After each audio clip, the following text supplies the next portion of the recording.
Welcome back, everybody. And I can't thank you all enough for just being a part of this amazing day. I hope it's been informative. Right now, it is my absolute pleasure to introduce my friend and Indian brother from another mother, VJ, and my new friend, too, who I've met recently. We're here to talk about crypto, and we're talking about what crypto is and what crypto is not. We've heard all these different terms of crypto and digital assets, and VJ was one of the first people to introduce me to crypto. And BJ, as you probably know, it took me a little while to catch up to you, but help us out, VJ. Let's start with what is crypto? Because we think of it mostly as currency, but it's not just currency. Why don't you take a few minutes and tell us a little bit more about what crypto is, what it is not? Bill, first of all, thank you for having me here. Greatly appreciated. And welcome everyone to this conversation. So before we get into cryptocurrencies, I want to give a little bit of background. I am an entrepreneur. I come from more of a technical background. I have a master's degree in computer science. So cryptocurrency, the underlying technology below cryptocurrency, we need to understand that first before we talk about cryptocurrency, is a technology called blockchain. Now, blockchain is a breakthrough innovation in the field of computer science in the last 30 years. So similar to how internet was a big breakthrough, blockchain is one of the biggest breakthroughs in the field of computer science in the last 30 years. And that is the underlying technology behind cryptocurrencies. So maybe we need to start there, understanding blockchain. So, VJ, we actually just finished a session on blockchain. So, I'm glad you brought that up because now people will understand why I did a session on blockchain right before we did this one. Excellent, excellent. So now that folks have an understanding of blockchain, now we can talk about cryptocurrencies. So cryptocurrency, first of all, it's a breakthrough innovation in the field of computer science. So you have that component to it. But there is another interesting element to it, which is called tokenomics or token economics. What makes cryptocurrency really interesting and really valuable is being able to reward people for the right actions for a particular network. And that is a brand new field. The field of token economics did not exist before. And what it allows people to do is allows people anywhere in the world to participate and get rewarded for doing certain activities in the ecosystem. So many times you would hear people talk about, especially in the business context, people who talk about, we like blockchain, but not the cryptocurrency, right? Let me say this, cryptocurrencies without the token economics, it doesn't have the same juice. It doesn't have the same incentives for people to participate. So what makes cryptocurrencies really, really interesting is the whole ecosystem of token economics and how people from anywhere in the world can participate without having to get permission from anyone in this new financial ecosystem.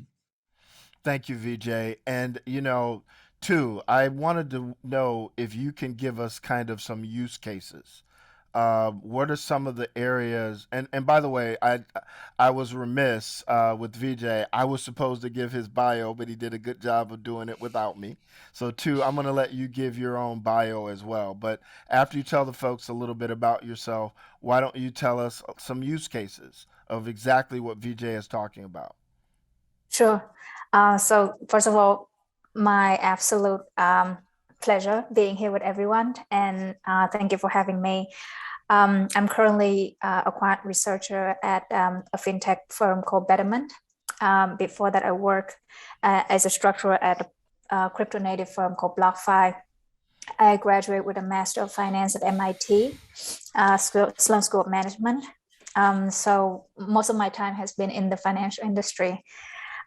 So I think VJ did a wonderful job of explaining, the cryptocurrency overview, the lay of the land, and the tokenomics.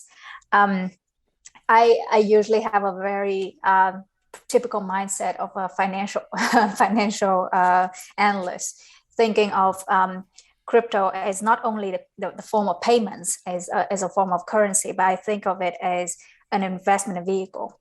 Mm-hmm. So, of course, we have people thinking of cryptocurrency as a form of exchange that you can send instantly from one end of the world to another. I actually thinking of it as a way to appreciate your capital, you appreciate your investment because of its meteoric stellar performance over the last few years. And another way that I think of cryptocurrency is a new way to think about it is the inflation hedge. Right now, we're dealing with an inflation level that is about 15-year high. And because of the outstanding performance of cryptocurrency, of some of the cryptocurrency, you can actually own those digital assets and having the value of it appreciated faster than the increasing of the inflation level. And therefore, you are not going to lose the purchasing powers by just holding cash. And in addition to investment in inflation, I also think of it as a way to bridge yourself into investment in the virtual world, meaning using the cryptocurrency to buy virtual lands, real estate, entering the play to earn gaming industry in the whole metaverse. So all that to say that I think there are two ways that I think of cryptocurrency in terms of use cases. Number one is investment vehicles. Number two is as a form of entertainment and as a way to assist yourself to get into the virtual entertainment world. And both of them are a perfect way for you to appreciate your investment, to appreciate your capital gains. Thank you, too. Now, VJ, you're a hedge fund manager managing a crypto hedge fund. We hear names like Solana and Cardano and Shiba Inu and, of course, Bitcoin and Ethereum. What do these coins mean outside of just currency? Because we all, like in the fund, we have some of these, or if not all of them, not Shinu, in the hedge fund. But what do these tokens actually do other than just currency? Thanks, Bill. Before we talk about what these tokens actually do, I want to give like a broader context and a framework for people to understand so that they can learn by analogy.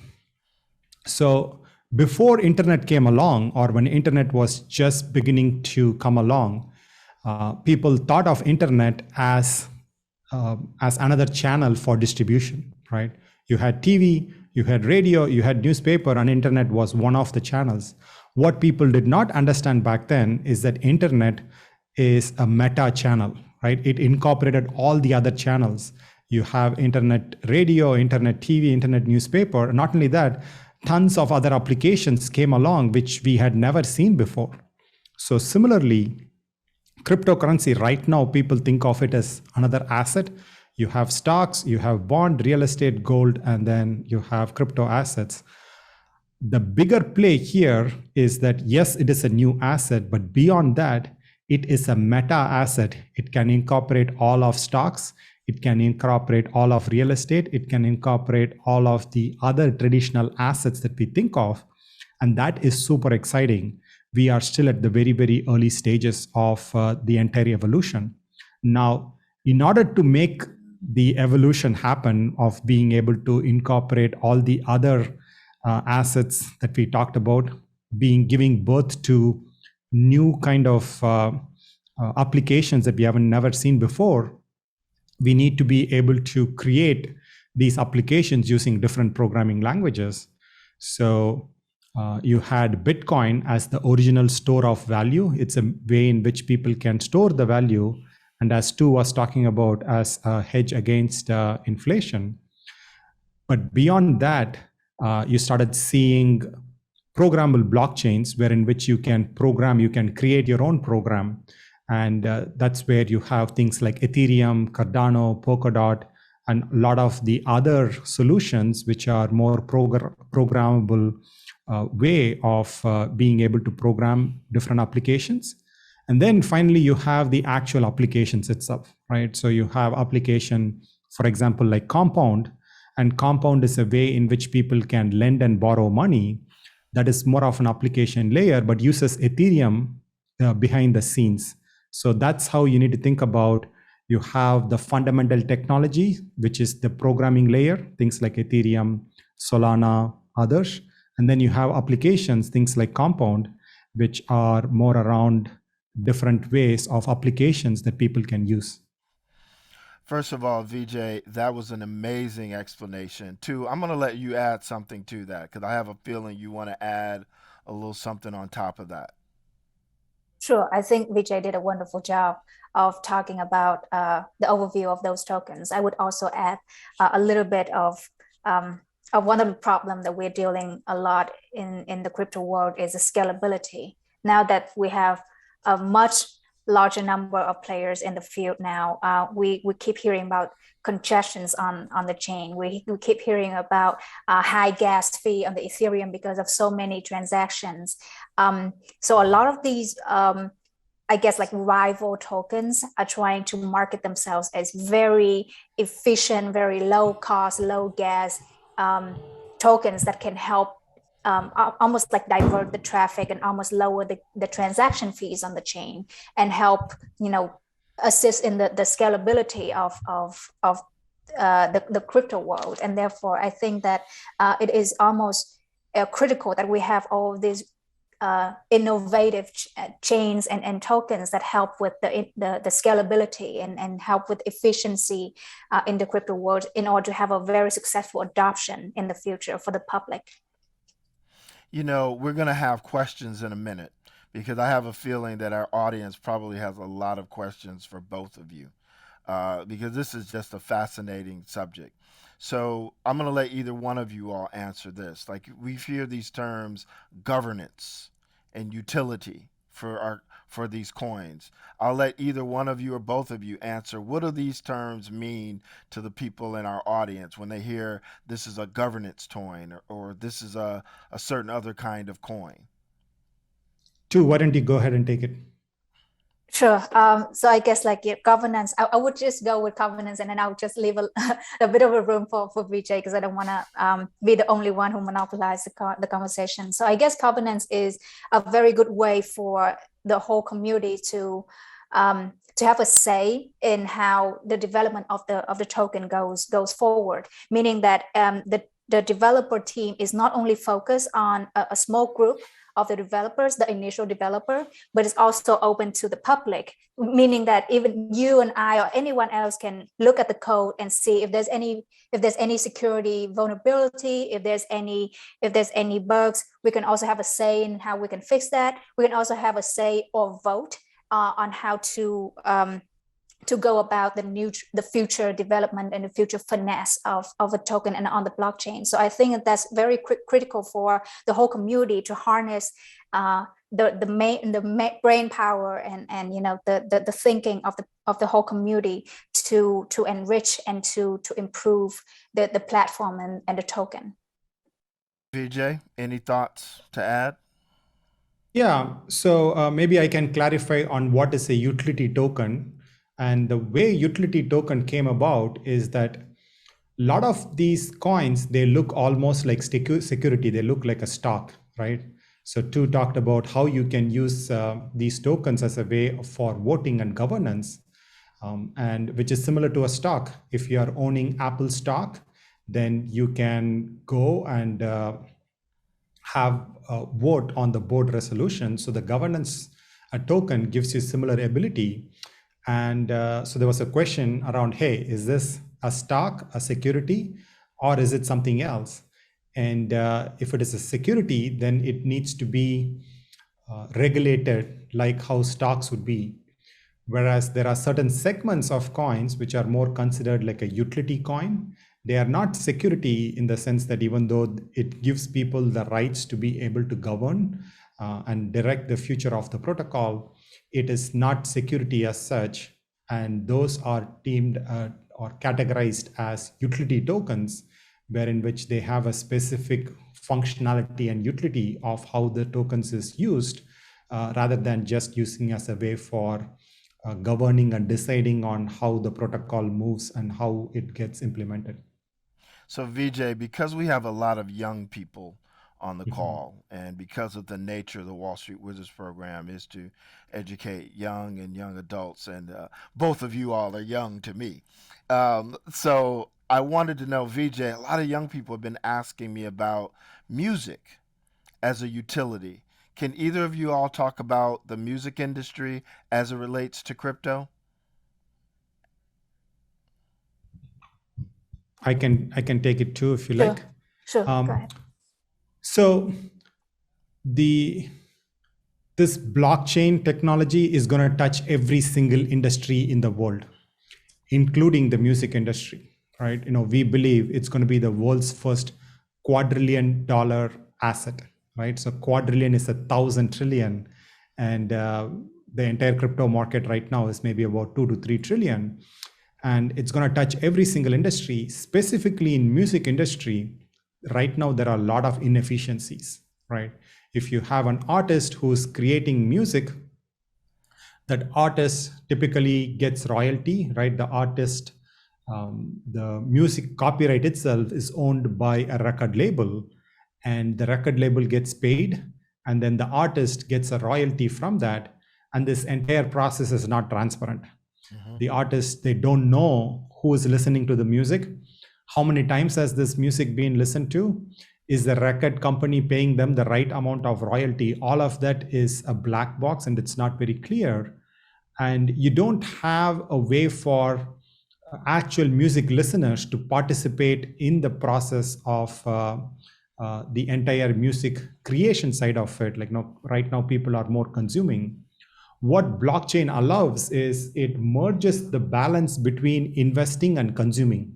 So before, investing and consuming are two different things, meaning that you can either invest in Apple stock, or you go pay for Apple Music as a consumer, right? So investing and consuming was two different separate activities. With blockchain, now we have a way of combining both investing and consuming at the same time. What it means is that there are platforms right now. One of them is called Vest, VEZT, and it allows people repeat that one more time, VJ. Repeat that for the audience. Yeah, it's called Vest, VEZT. Okay, and it is one such platform. There are many platforms like that. What it allows is people can go support the artists that they really like, and they can own a royalty on the song, right? So one, you get to listen to music that you like and supporting the artists that you like, and two, you also get the royalty from that, and it completely decentralizes the entire record industry and allows new music, new kind of artist, and new creations that we have never seen before, because the record labels are no longer the controllers of which music that you and I get to listen to. And that is very exciting in the space. So people can not only be consumers and be paying for the subscription in Spotify or other places, but now, along with your kind of consuming, you also can invest, wherein which you can own a piece of the song and be able to make royalties from that. VJ, thank you. And we got questions rolling in.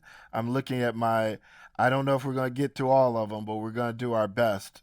So, and by the way, for the audience, if you're sending in questions, I ask that you put in the city of where you're calling in from. So we have one from the UK. Awesome. So I'm going to let either one of you all answer this. It says, and this is from Sandra Robinson. It says, "Hi, I'm from the UK. Is there a monetary value in having NFTs?" I could take this one if that's okay with you, VJ and Bill. So I think that similar to you owning a piece of art, the value of the piece is, number one, is determined on how much you see the value in that piece. If you think of a piece of a pixelated art is $2, it's $2 for you. But if you think it's $200, it's $200 for you. And the other thing is, it also depending on how much, if you can find one single buyer in the world that can be willing to buy that piece of art for that amount of money, and that piece of art is worth that much money to the world. So it all that to say that is quite subjective but it's also depending on how much the public see the price history of the piece. If you go on OpenSea, you can see the price history of the transactions of a piece of art, and that can also indicate how much the money value of that piece of art is in the eyes of the public. But all that to say, if it's actually worth something to you, if it actually make you feel happy at the end of the day looking at it, it has value. And if you want to sell it and you can find just one buyer that's willing to buy it at the price that you listed, it has value. So I would say that, when you think about owning an NFT or owning a piece of art, first of all, you should invest it in the way that you like the piece and you like seeing it, and vet the criteria very carefully, meaning looking at the seller of the piece of art, looking at the transaction history of the art to see if it's a legitimate transaction and a legitimate NFT piece before you make the transaction. And apart from that, just enjoy the art world. Okay. We've got some questions just rolling in. A lot of them are investment related. And just so everyone knows, the very next session that we're going to do right after this one will also be VJ and Tu. We're going to deal specifically with investing. So I'm going to ask you all, if you've got investing related questions, let's save it for the next session. We have a call that came in, a question that came in from Turkey, from Tamara. And it says, how are people in unbanked communities able to afford crypto? And how are they able to use it in stores? I'll let either one of you all answer that. So in terms of being able to participate in an unbanked manner, let me give you an example. My sister, I'm originally from India. My sister is still in India. And I said, hey, no, you should invest, and asked her to open a stock brokerage account in India. And it took her almost 6 months to be able to open a stock brokerage account. And if it takes that long just to open an account, and she has to go through multiple checks and have to show her ID verification, and it was involved a whole series of process to be able to do that. Now compare that to doing something in a decentralized manner, where right now you can go download MetaMask, which is an application. Anyone anywhere in the world would be able to download that, and you have the entire segment or entire plethora of all banking activities that you would do in a traditional bank. Granted, we are still in early stage. So if you want to have a checking account, savings account, etc., all of that have been replicated in a decentralized manner. And the thing that's exciting is that it's rebuilding the entire banking structure in a completely transparent, permissionless way for the entire world. So regardless of where you are, you have a MetaMask, you have a checking account. You want to participate, you want to make returns on your investment, you have a savings account, right? There are multiple companies right now. We talked about Compound as one of the companies, in which you can go and lend money and be able to make a return on that.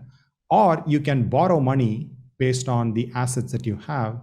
So those are some of the ways in which we have communities around the world which are now able to participate in the financial ecosystem, which never had an opportunity before, because the banks, it's not profitable to be able to service them.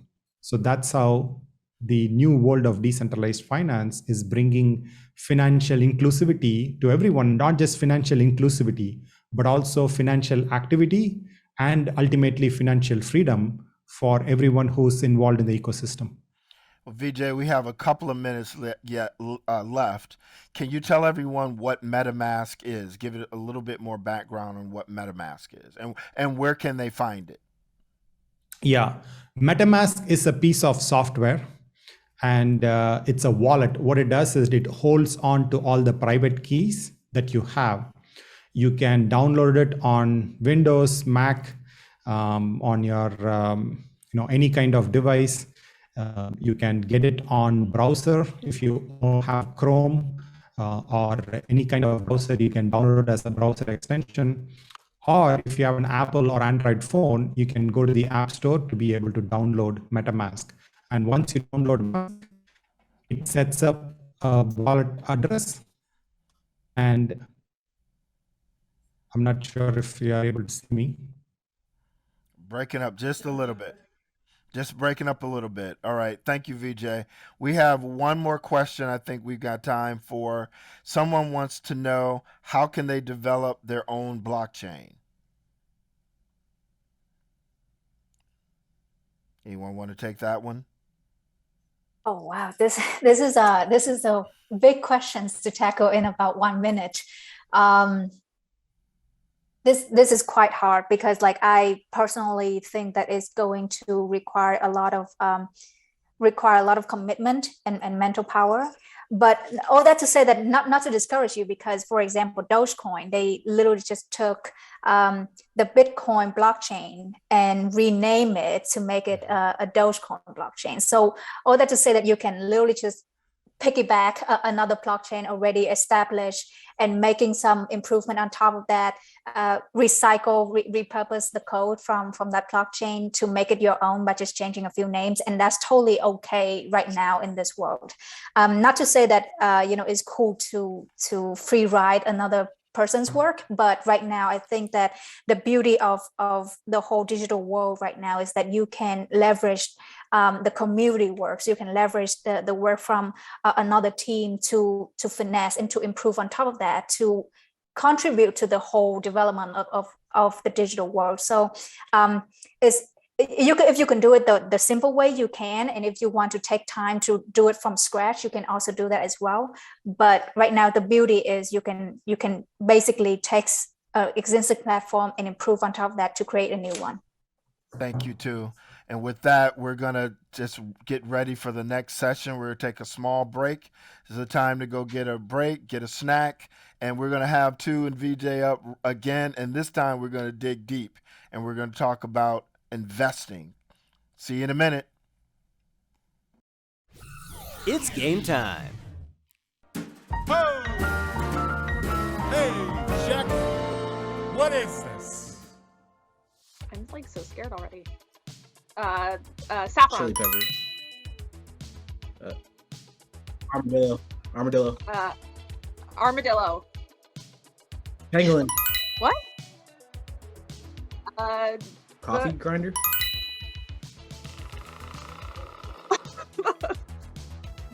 No, it was a sound. It was a fence, like a fence, like. Oh, a bike stick on and a bike spokes. Cart and bike spokes. Dragging a stick on a fence.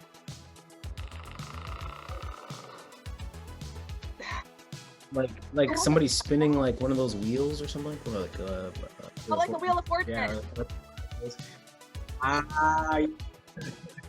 Oh my! Yeah, like doing. Yeah. Lychee. Jackfruit. Is that lychee? Truffle. a band-aid? Band-aid. I was like a weird quilt. This is pasta, the end of like some pasta spaghetti. It's snowball maker. Right? Wow. Be a bob. Didgeridoo. Ah! What is a bebop is a tree, I think. Nutmeg. It's because she's an Android user. Ethereum. What? Oh man, this looks like biology. Like a cantaloupe or something, or papaya? A stout. Like an orange, inside of an orange. Oh,